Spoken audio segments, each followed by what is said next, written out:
like to introduce everybody. Chief Jason Godley, District Attorney Barry Porsche. This is Captain Barry Chase from the New York State Police. He's going to start with a statement, and then we'll take a few questions after that. Captain? Good morning.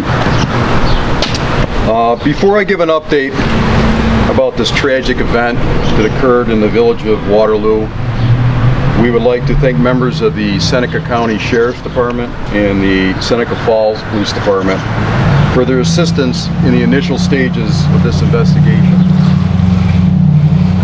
We also wish to thank the Seneca County Coroner Michael Kelly, Phelps and Lyons Ambulances, and Mercy Flight for their assistance. Our hearts and prayers go out to the victims' families and the citizens of the village of Waterloo. We will be taking a few questions at the end of the press conference, and I would ask that you hold your questions to the end, and any additional information or spellings of names will be provided afterwards. As you know, on July 10th, 2018 at approximately 11:42 p.m., members of the Waterloo Village Police Department were dispatched to 54 Virginia Street for a reported shooting after a person at the residence called 911. This person stated that they, along with two other members, had been shot and that the shooter had fled the area. Waterloo police officers responded to the address and located two deceased subjects. Both had apparent gunshot wounds. The subject who initially called 911 was transported to the hospital, treated for gunshot wounds, and released.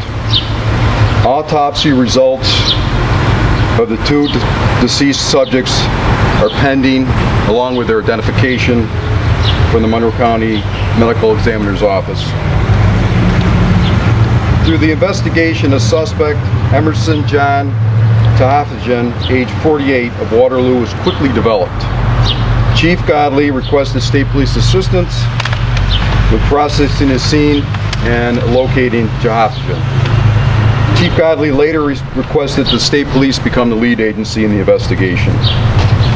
As the investigation continued and leads were developed, we learned information that Tahafajan was currently at a campground in Phelps, Ontario County.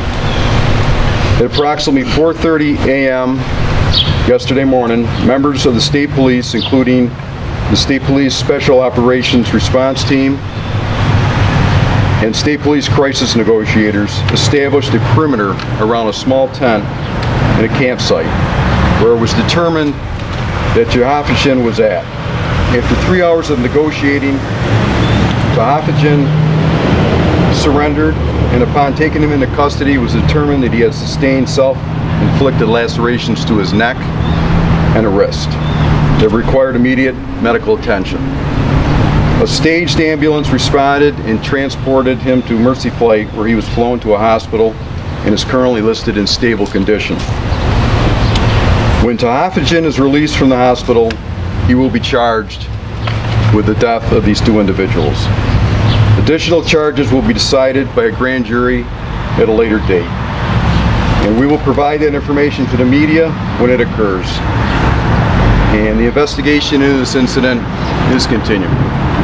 I'll take a few questions. What can you tell us about Tahafajan and his history? Hey, do you want me? Yes, please. His recent history, on June 3rd of this year, he was arrested on 4 different misdemeanors. He was taken in front of a local town court where the judge set bail $500,000, issued an order of protection. He bailed out. On June 19th of 2018, he was arrested for rape in the first degree and a couple other crimes. He was taken in front of a town court. The judge set bail at $10,000 cash, $20,000 bond. Issued an A order of protection, which is a stay-away order of protection on behalf of the victim. A family member posted his bail, and he was released from the jail. A second order of protection was issued by the Seneca County Family Court and was served on the defendant on June 19th. He bailed out on June 21st after a a relative posted his bail. He was scheduled to appear on those original misdemeanor counts. He was scheduled to appear in the town court on June 27, 2018. He failed to appear on that day, and my office requested a bench warrant and recommended an additional $10,000, $20,000 bail, and the judge refused our request. Is this case related, is one of the women killed here related to one of these previous cases that we're hearing is a pending rape case? Under the civil rights law, we're not allowed to disclose victims of sex crimes. What about the June 3rd incident, the misdemeanors? Is it related? Are any of the victims in this case related to? Again, we're not giving any victims' names out this time, like the major said, until we have more information. Just if they're related to anybody who was at that, one of the two.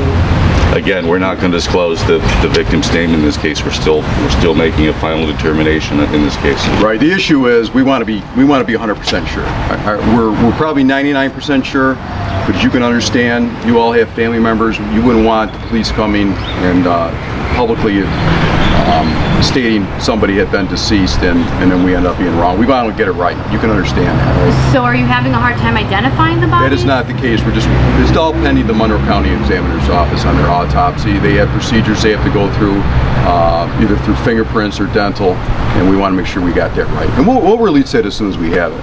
You don't have to release names, but were any of the orders of protections in general connected to the possible victims in this case? I mean, you're not releasing names, we don't need names, but any of the previous history for this suspect, would he be connected to anybody in this current case? Well, the issue is, like the DA said, because we have a sex crime that's involved with the previous charges, we're not going to make that connection for you, okay? We were saying we thought not all the charges were sex related, it was just...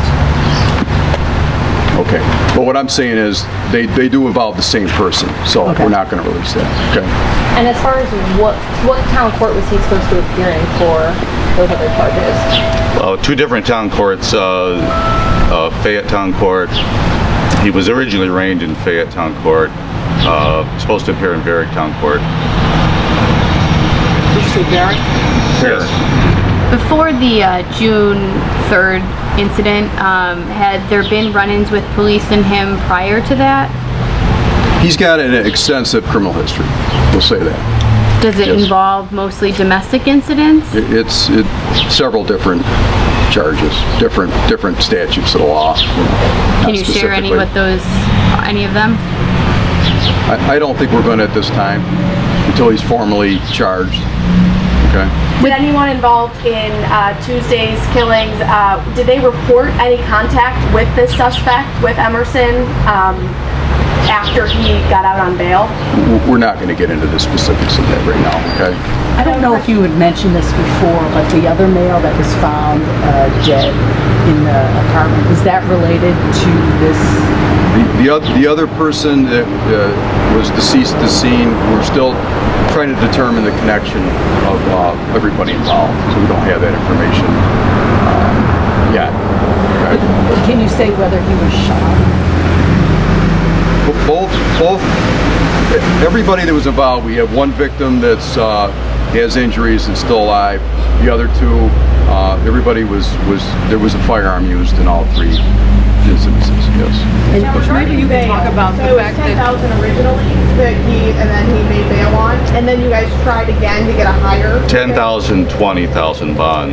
And then that was denied though? The first time, no. The judge did set bail at $10,000 cash, $20,000 bond. A family member posted that amount. What was the name of that judge that set the bail? Well, those two town courts, I already mentioned those.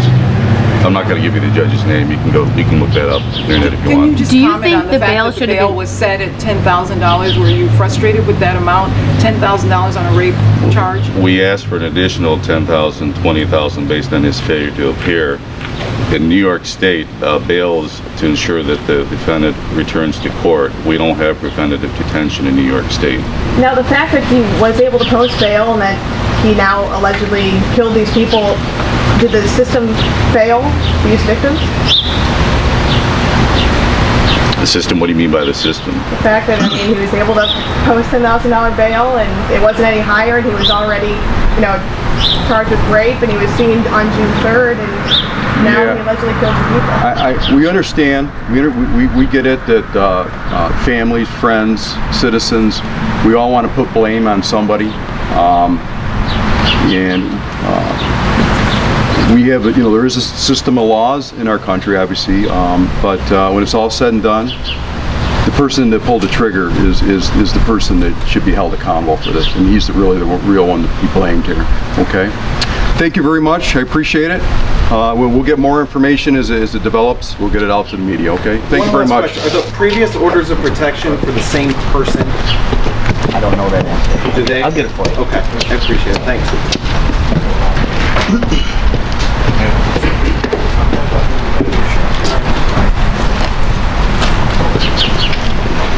Hey, how are you?